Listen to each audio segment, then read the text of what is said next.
I used to believe I had the kind of life that others might envy. A solid marriage, a home that felt safe, and a routine that gave me comfort. My spouse and I had been together long enough to settle into a rhythm. We weren't perfect, but I always thought we had mutual respect and trust. That trust was what carried me through the ups and downs of fostering a teenager who came into our lives just when we felt ready to offer stability to someone who needed it. When my foster son arrived, he was polite, careful, and a little too guarded. He had this way of holding back, as if waiting to see if we would disappoint him like others had. Over time, though, he started opening up. He had charm, the kind that draws people in without trying. My spouse seemed especially good at breaking down his walls. They would talk for hours, sometimes about school, sometimes about music, sometimes just about life. At first, I found it heartwarming. It felt like we were doing something right, giving this boy a sense of belonging he hadn't had before. Life settled into what felt like a new normal. I worked long hours, but when I came home, the house was filled with laughter. My spouse and foster son would be in the kitchen, talking while dinner cooked, or sitting on the couch sharing stories. Sometimes I'd find them watching a movie together, close enough that their shoulders touched. I brushed it off because it seemed harmless, even sweet. It was comforting to think my spouse was filling a gap I couldn't always fill after a long day. But even in those moments of reassurance, something tugged at me. Little things, small details that didn't make sense, began to collect in the back of my mind like pebbles in a shoe. I noticed how often they laughed at jokes I didn't understand, inside references I wasn't part of. I saw how my spouse's eyes lit up when the foster son walked into the room, brighter than they used to for me. Sometimes, late at night, I would come downstairs for a glass of water and hear them talking softly in the kitchen, voices dropping to a whisper when they realized I was nearby. I told myself it was nothing. After all, wasn't I the one who encouraged a close bond in the first place? A healthy home, I thought, meant connections beyond me. But doubts crept in, subtle and sharp. A hand lingering too long on an arm.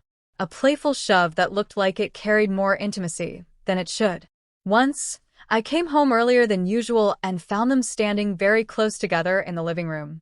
They stepped apart quickly, pretending it was nothing, and I forced myself to smile and not read into it. My friends would joke, sometimes. One in particular said, "Your foster son and your spouse seem joined at the hip." She laughed when she said it, but the words lingered in my head long after. I brushed it off at the time, telling her it was just the novelty of having someone new in the house. Still, I couldn't shake the feeling that I was missing something important. At night, when I lay awake, I'd replay little moments in my head.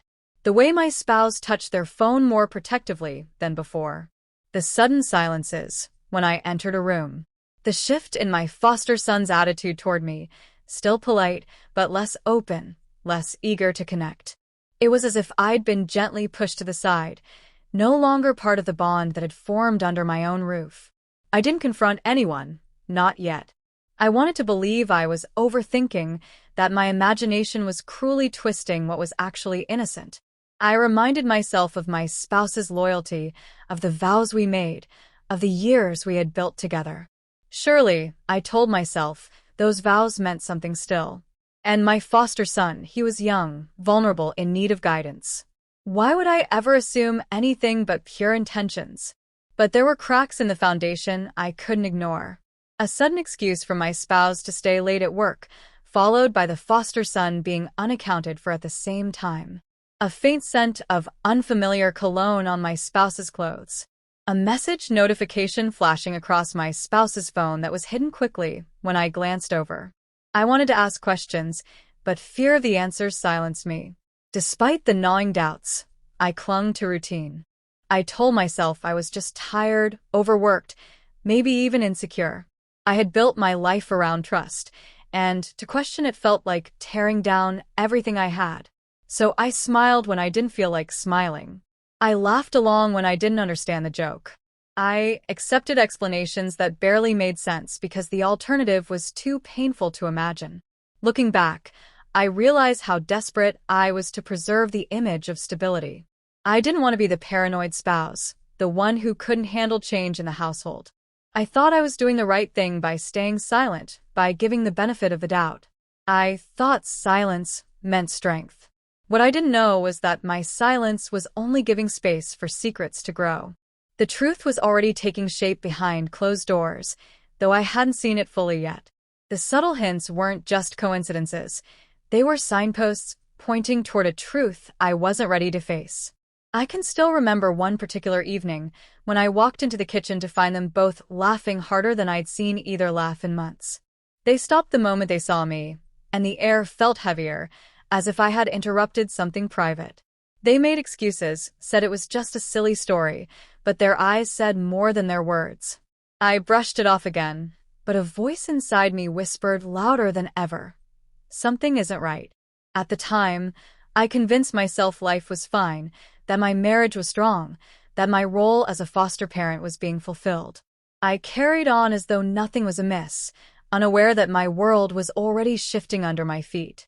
I had no idea that the bond one thought was building our family was instead setting the stage for its undoing. Everything seemed normal, or at least I forced it to seem that way.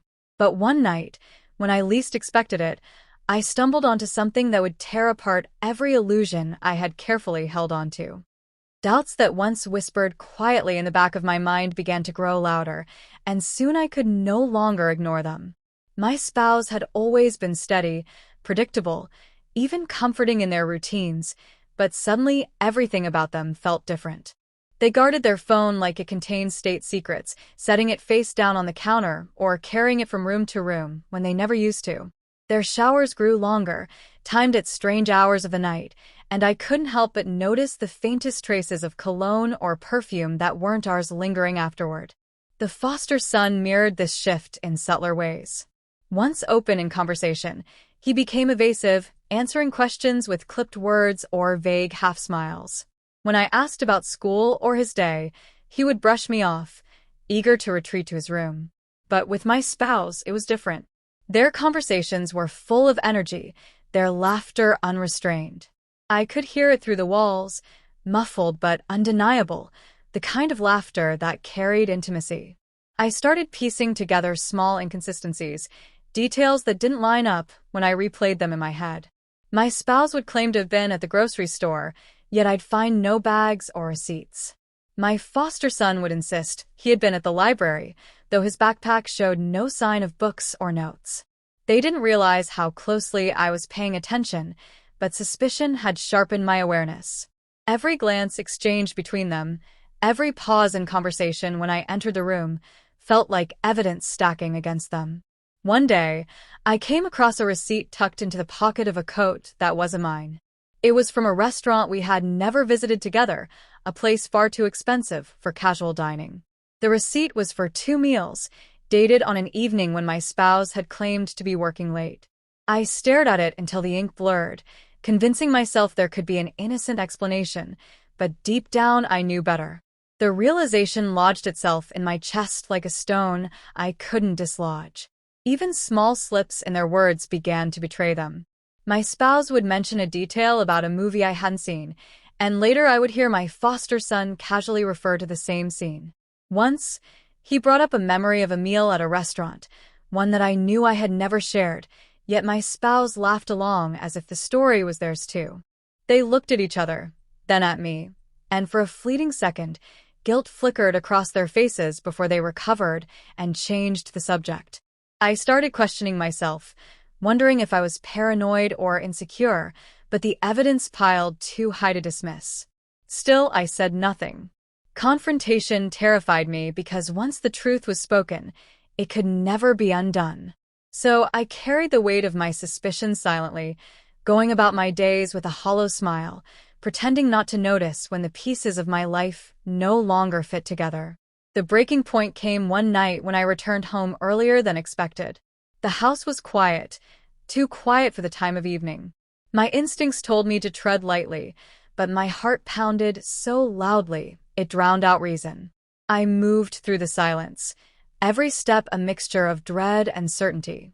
What I found in that moment stripped away all illusions, all comforting lies I had wrapped myself in. They were together, close in a way that left no room for doubt, no possible innocent explanation. The sight burned itself into my memory instantly, leaving me both frozen and shattered. My body refused to move at first, caught between rage and disbelief, but my mind screamed with clarity. The bond one had excused, rationalized, even admired was not the bond of family or trust. It was betrayal in its most personal form. I cannot fully describe the sensation of betrayal that surged through me. It wasn't just anger, though anger was there, searing hot. It wasn't just sorrow, though grief clawed at my chest. It was humiliation, devastation, the collapse of the life I thought I had. My marriage, my home, my role as a foster parent. All of it felt like it had been twisted into something cruel and mocking. I stood there, struggling to breathe, while the two people I trusted most revealed themselves as strangers. The moment stretched unbearably, my mind cataloging every detail even as I wished to forget. Their faces, pale with shock. Their hurried movements, scrambling for words that couldn't erase what I had seen. My foster son avoided my eyes, but my spouse looked at me with a mixture of guilt and fear that confirmed everything I had dreaded. No excuses could undo it. No apology could soften the truth. The silence that followed felt heavier than any scream. I wanted to demand answers, to hurl accusations, to release the storm boiling inside me, but all I could manage was stillness. My voice, when it finally emerged, was hollow and trembling. I asked the only question that mattered. How long? The answer came not in words, but in the way they faltered, the way they glanced at each other, the way their silence admitted more than any confession ever could. In that instant, my world collapsed. The home I had built, the trust one had nurtured, the family I thought I had, all of it crumbled like glass underfoot. The betrayal was not just physical, not just emotional, but existential. It made me question everything, my choices, my worth, my very sense of reality. I felt stripped bare, exposed to a truth I had feared but never truly prepared to face. I walked away because staying any longer would have destroyed me completely. My legs carried me, though they felt heavy as lead, away from the sight, away from the voices that began to call after me. I didn't need to hear excuses or pleas. I didn't need explanations wrapped in lies. What I had witnessed was enough. It was final, absolute, undeniable. As I stepped outside, the air felt colder than it should have, biting at my skin, grounding me in a reality I wished I could escape. I realized then that life as I knew it was over, and there was no going back. The people I had trusted most had betrayed me in the most intimate, unthinkable way, and nothing could undo that. And so, with the night pressing in and my heart pounding with the weight of betrayal, I understood the truth I had been avoiding all along. The life I thought I had was already gone, replaced by something darker, something I never imagined I would be forced to endure. The silence after discovery did not fade with time. It hardened into something heavier.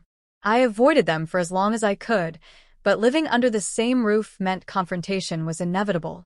My spouse tried to speak first, reaching for words that could soften the truth, but every syllable sounded hollow before it left their lips. The foster son stayed quiet, avoiding eye contact, his posture shrinking as if he wanted to vanish. When I finally forced the conversation, my voice trembled between rage and disbelief, demanding what I already knew but needed to hear. How long had this betrayal been happening?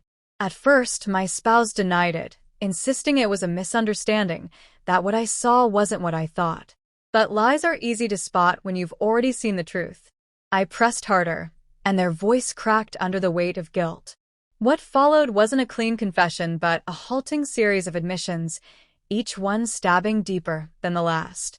It hadn't been a single lapse. It had been building for weeks, maybe months, a connection that had crossed every boundary until there was no line left to blur. Hearing it out loud felt worse than witnessing it. Betrayal spoken in words stripped away any last fragment of doubt. My chest burned as if something inside me had been torn open. I thought of the nights I lay awake second-guessing myself, the moments I convinced myself I was paranoid. Now I knew I had been right all along, and the self-doubt only added insult to the wound. I looked at the foster son, searching for remorse, but his silence screamed louder than any apology could. His eyes flicked to the floor, his hands clenched tight, and though shame was there, it didn't erase the fact that he had chosen to step into a role he was never meant to occupy. I wanted him to say something, anything, but all he offered was avoidance. That silence carved a deeper wedge than words could have. The argument between my spouse and me escalated quickly. Anger that had been building erupted. I asked if I had been blind, if I had ever truly been loved, or if our marriage had been eroding long before this began. My spouse tried to claim it was never about replacing me, that it was about feeling understood, about finding something they claimed was missing. But every explanation sounded like justification, not remorse. I couldn't comprehend how someone could gamble years of trust for fleeting moments of passion. Nights turned into battles fought in cold words and long silences. We lived in the same house, yet it felt like a war zone. Meals were eaten separately.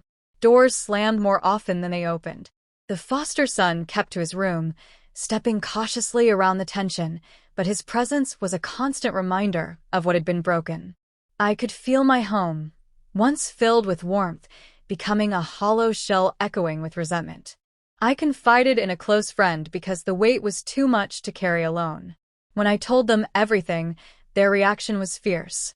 They called it what it was, betrayal, and they urged me to think about myself, to stop sacrificing my sanity for people who had already discarded my trust. Their words struck deep because I realized I had been clinging to the hope of fixing something that was already beyond repair. The emotional turmoil consumed me. Some days I felt like screaming until my voice gave out. Other days I felt numb, as though my body moved but my spirit had left me. Sleep became rare, broken by flashes of memory I wanted desperately to erase. I replayed the betrayal in my head until I couldn't distinguish between the reality of what I saw and the endless variations my mind created to torment me. In quieter moments, guilt crept in, irrational but persistent. I wondered if I had failed, if my distance during long work hours had created the cracks they slipped through. I questioned my worth, my ability to hold a marriage together, my role as a foster parent. It was a cruel cycle, knowing I wasn't to blame, yet carrying the weight of responsibility anyway. Betrayal has a way of making you doubt even your most basic truths. Eventually, I confronted the foster son directly, desperate for answers I hadn't gotten from him. His words were sparse, heavy with reluctance. He admitted it hadn't been fair, admitted he should have stopped it, but claimed my spouse had been the one to pursue him.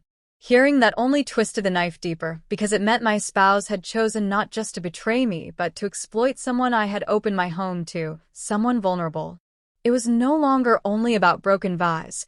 It was about a breach of trust so profound it poisoned the very air in my house. Days bled into weeks, and the weight didn't lessen. I couldn't walk into a room without feeling the shadows of what had happened. I couldn't look at either of them without the image resurfacing, vivid and raw. Every word, every glance, every silence carried double meaning. My house, once my refuge, now mocked me with memories of betrayal hiding in its corners.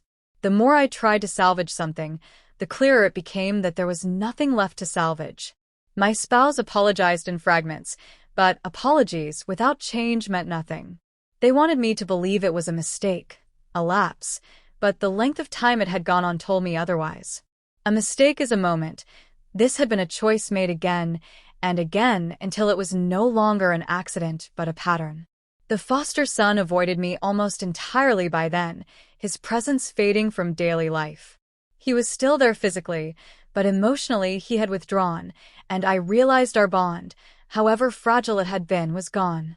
He had taken from me not just trust but the hope I had carried that fostering could heal wounds. Instead, it had created new ones in me. What remained was emptiness.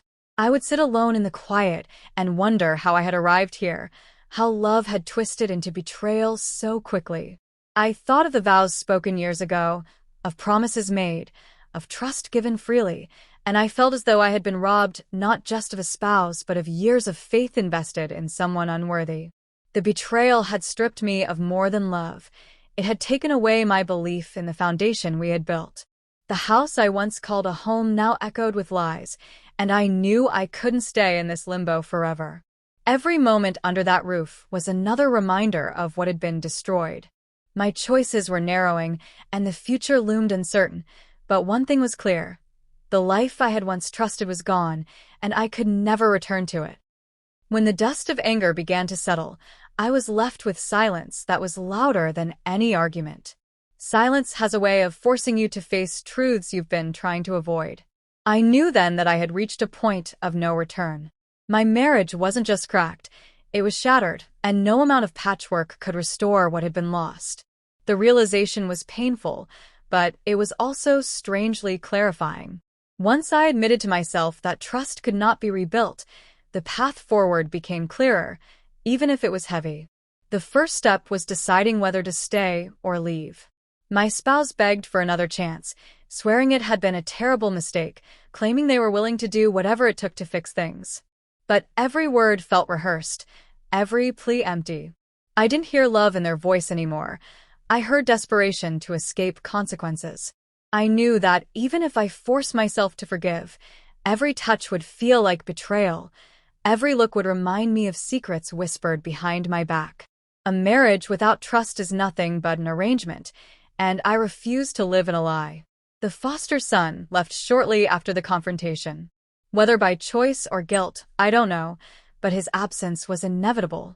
When he walked out, I felt no relief, only a hollow ache. I had wanted to give him a safe home, a chance at belonging, and instead, he had become the instrument of my heartbreak. His departure closed a chapter, but it didn't erase the scars he left behind. I couldn't bring myself to hate him entirely, but I couldn't forgive him either. His silence and complicity had carved wounds too deep. With both of them gone from my daily life, the house felt unbearably empty. Rooms once filled with laughter now echoed with nothing but memories I wanted to forget. I tried distracting myself with work, with errands, with anything that kept me from sitting alone in the quiet, but grief has a way of seeping into every moment. I would find myself staring at walls, wondering how I could have misjudged so badly, how I could have missed signs that in hindsight seemed glaring. That reflection was brutal, but necessary. I started therapy because I couldn't untangle the mess on my own. There, I learned something that shifted my perspective. Betrayal doesn't define the betrayed. It reveals the betrayer. I had spent so much time questioning myself, wondering what I had done wrong, but slowly I began to accept that their choices were theirs, not a reflection of my worth. Healing wasn't quick, but each session peeled away another layer of misplaced guilt. Friends became lifelines. The same people I had brushed off when they hinted something seemed off were the ones who stood beside me when everything collapsed. They reminded me of my value, they listened when I needed to cry, and they pulled me back into the world when I wanted to hide. Through them, I rediscovered that connection doesn't always betray. Some bonds hold firm even when others disintegrate. Months passed, and the raw pain dulled into something more bearable. The anger that once consumed me no longer controlled my days. Instead, a quiet strength began to take its place. I stopped replaying the betrayal every night. I stopped wondering if I could have prevented it. I started focusing on myself, on what made me feel alive outside of a broken marriage and a fractured home. I threw myself into hobbies I had neglected, rediscovering parts of myself I had abandoned while trying to hold a family together. I read more, traveled when I could, and took long walks without rushing back. For the first time in years, I made decisions without compromise, without waiting for someone else's approval or attention. There was freedom in reclaiming my independence, even if it came from loss. My spouse tried reaching out again months later, sending long messages about regret, about wishing they could undo what had been done. But by then, I had crossed an invisible threshold. I no longer wanted explanations or apologies.